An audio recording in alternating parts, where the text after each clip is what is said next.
Hello and welcome to QuipScope show. We talk about a brand new game or a game that's coming out very, very soon. My name is Ashton. And my name is Ben. And Ben Potter, you've been playing all kinds of games this week. But what are we talking about today? We're talking about Battlefield 2042. Mm-hmm. It released sort of like a week early for people who have the special shiny edition. Yeah. And so that's the version that I've been hopping into and playing. I say hopping into as if it's going to be any different from the full game that releases later this week. Yeah. But yeah, it basically just gives you early access to it. And now we're going to talk about it. I'm going to tell you how I found it. So, I'm finding it. how are you founding it? It's good. I've never been a huge Battlefield fan. I know it has a really big following, but I always found there to be a bit of a gulf between it and its biggest competitor, Call of Duty. Yeah. Not in that there was a gulf in quality, but it just plays differently. Whereas it feels like every other first-person shooter apes Call of Duty and how it feels. Yeah. So you can pretty much these days jump into any shooter that isn't Call of Duty and be fine. Yeah. Because it, at a base level, sort of feels like Call of Duty. Whereas Battlefield was the biggest outlier for me because it does its own thing and it has its own identity. And so I always found the shooting a bit hard to wrap my brain around, which isn't a bad thing. It surely just comes with it time and experience and playing it. But for that reason, I'd never really sought out the Battlefield games. I played a bit of 3, a bit of 4, 1943 as well. I think I played that one. So I've played a few over the years, but the biggest thing this year obviously is that it has no campaign. Yeah. The last one wasn't received very well by fans, Battlefield 5 that being. And so they have to kind of get it right this time. And I will say right off the bat, it seems that people are having a bit of a rough time with it. Yeah, I Googled it just to kind of look about it before we just had a conversation. And one of the first main questions was, why does Battlefield run so badly? Yeah. So Not good.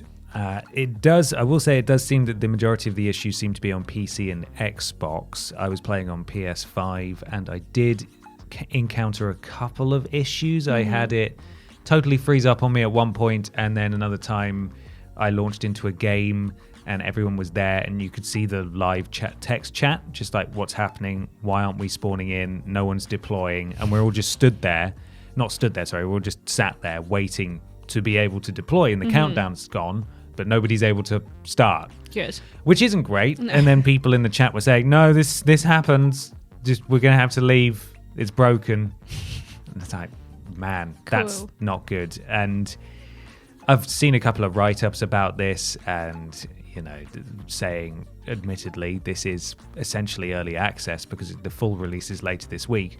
But why on earth? But it's later this week. It's not like and next also, month. people have paid for the privilege Yeah. of playing this in this state, which is not really good enough. I think the Metacritic's on or around 80% at the moment. Yeah, I think it was so on 80%. it's still like, as a game, it's solid and it's really pretty, and there are those magic, for want of a better term, Battlefield moments. Like it's huge. The main mode, All Out Warfare, is 128 players. Yeah. 64 versus 64. Oh, it's 64 v 64. Yeah, and it's nuts. I've got some footage that maybe we're looking at now where the game starts and it's just dozens and dozens of people just like sprinting from the starting position just to like go out into the map and rain down chaos or whatever. But there's the typical first-person shooter problems that you have, like you're probably going to get killed by people much better than you from very far away. But there's plenty you can do. You can play the different classes. You can revive people. You can get in vehicles and just become good in vehicles if you want to. Rely heavily on your squad, and all those mechanics are there with the if you've got a squad member out in the field away from a place where you can spawn on them, so you can get into the action a bit faster. And stuff like that. They have done away with sort of the traditional class system. They've gone for more of a hero kind of thing where you pick like operators in Warzone. It's more like kind of Apex. Yeah, exactly. So you pick a person and they have specific traits. Right. You can still customize the weapons they have with them, but that might rub longtime fans up the wrong way a little bit because that's something that they've done away with. There are a couple of other big modes as well. There's of course Battlefield Portal, which lets you just set your own rules and bring in maps and weapons and so on from loads of different Battlefield games. Okay. So you can have one person versus 64 players, but the 64 players have knives, for example, Right, and you have guns. Or, you know, my experience with it was that I just hopped into basically a World War II map, which was pretty fun. You know, a little bit shaking up a little bit from obviously the future setting of the main game. Yeah. Which is the whole point of Battlefield is that it's like chaotic and there's so much going on all the time, and that is present. Like if you want that, you're gonna get that, and if you and your friends can hop into a squad together, you're probably going to have a good time.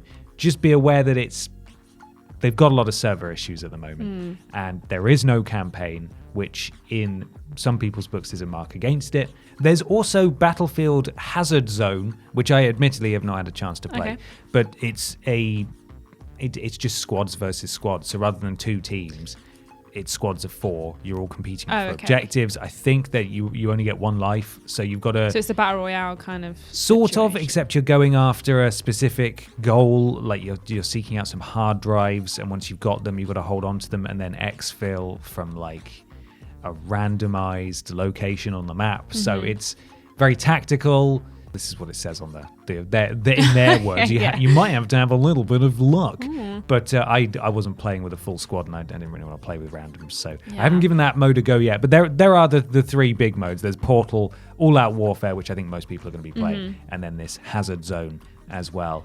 Does it kind of do everything that they kind of promise? Like, can you get in a helicopter and fly over to another area where there's enemies? Can you go up a building, like a skyscraper, and save your friend who's been shot down in the skyscraper? Because the whole thing was like, the scale of it on the advertisements looked massive, and like what you could do in it looks kind of relatively infinite. Did you kind of experience that, or is it kind of more like you're on the ground or you're in a vehicle kind of situation?